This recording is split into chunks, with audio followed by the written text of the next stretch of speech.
अस्सलाम वालेकुम नाज़रीन, रिपोर्टिंग विद असद में आपको खुशामदीद।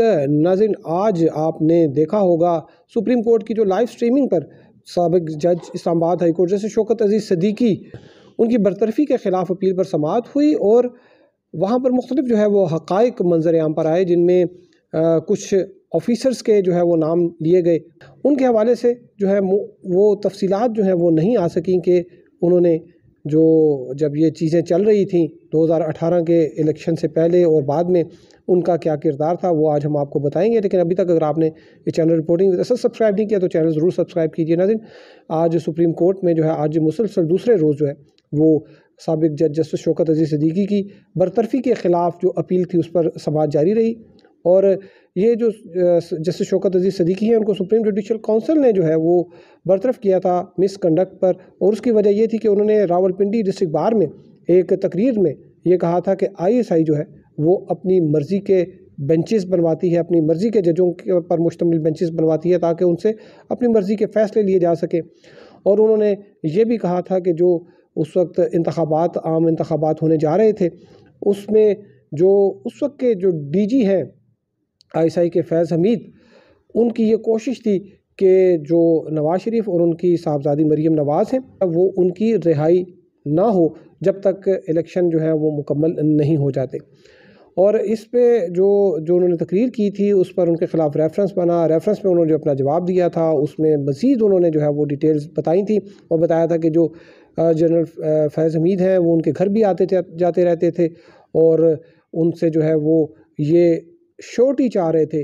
वो चाह रहे थे कि जस्टिस शौकत अजीज़ सिद्दीकी जो है वो ज़मानत दें कि जो नवाज़ शरीफ और मरीम नवाज़ हैं वो इलेक्शन से पहले किसी सूरत जो है वो जेल से बाहर ना आ सके, क्योंकि एहतसाब अदालत ने जो है उनको सज़ा सुनाई थी और सज़ा भी जो है वो आम इंतखाबात से तकरीबन 2 हफ़्ता कबल 6 जुलाई को जो है वो सज़ा सुनाई गई थी, जबकि 25 जुलाई को जो है वो इंतखाबात होने थे। तो गुज़िश्ता समाअत पर यानी कि कल जब ये बात हुई थी कि फ़रीक़ैन आप उन लोगों को बनाएं जिनके ऊपर आप इल्ज़ामात लगा रहे हैं, तो फिर साबिक जो आर्मी चीफ़ हैं जनरल बाजवा, साबिक DG ISI जनरल फैज़ हमीद और उसके अलावा जो ब्रिगेडियर फैसल मरवत, ब्रिगेडियर इरफान रामे और ब्रिगेडियर ताहिर वफ़ाई जो हैं, इनके नाम भी जो है बतौर फ़रीक जो है वो डाले गए। लेकिन जो आज इस जो सुप्रीम कोर्ट में समाअत हुई उसमें जनरल बाजवा जो है उनको क्लीन चिट दे दी गई और उनको ये कहा गया कि जो जनरल बाजवा हैं उनके बारे में जो बातें हुई हैं वो हेयर से हैं, यानी कि सुनी सुनाई बातें हैं। जनरल फैज़ हमीद को नोटिस किया गया, ब्रिगेडियर इरफान रामे को नोटिस किया गया और साथ में जो साबिक chief justice Islamabad high court उनको जो है वो नोटिस किया गया। जो जनरल फैज़ हमीद के अलावा जो बाकी जो ब्रिगेडियर हज़रात थे, ब्रिगेडियर साहिबान थे, जिनमें ब्रिगेडियर इरफान रामे जो हैं उनके बारे में हमें बताया गया है कि वो अभी तक हाजिर सर्विस हैं और जो अभी प्रमोशन बोर्ड है उसमें उनका नाम सर फहरिस्त है। मेजर जनरल जो है उनको प्रमोट के ओहदे पर जिनको प्रमोट किया जा रहा है उनमें उनका नाम सर फहरिस्त है।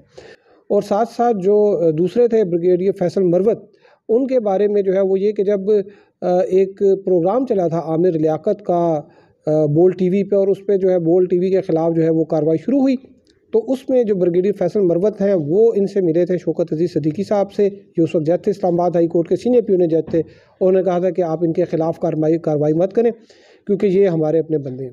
तो शुएब शेख को बचाने के लिए उन्होंने बहुत अहम किरदार अदा किया था। और तीसरे जो हैं वो ताहिर वफ़ाई साहब जो हैं, उनका बड़ा दिलचस्प किरदार है।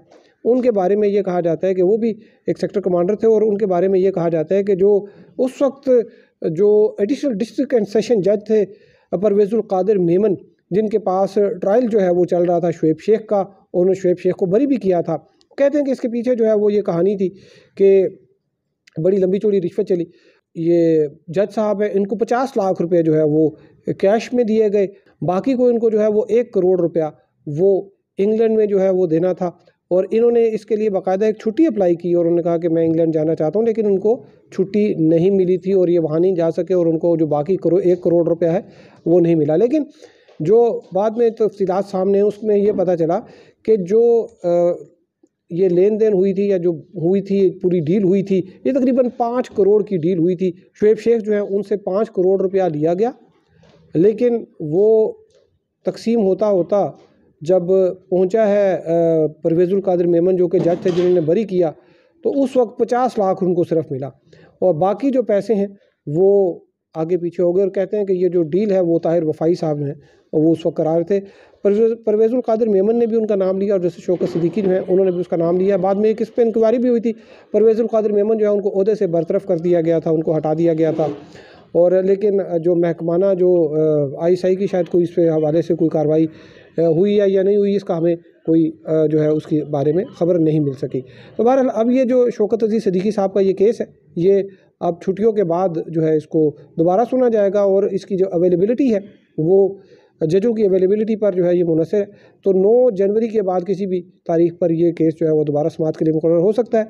और इसमें जो एक चीज़ तो क्लियर हो गई कि जो चीफ़ जस्टिस हैं जस्टिस काज़ी फ़ाइज़ ईसा, वो ये कह रहे थे कि अगर आप पेंशन अपनी रिस्टोर करवाना चाहते हैं तो उसको हम ऑर्डर जारी कर देते हैं, लेकिन अगर आप तारीख़ को दुरुस्त कराना चाहते हैं तो इसके लिए जो है वो थोड़ा सा वक्त लगेगा। तो अब लगता है कि शायद एक आध समाअत मज़ीद होगी और उसके बाद शायद कोई तारीख़ दुरुस्त हो जाए।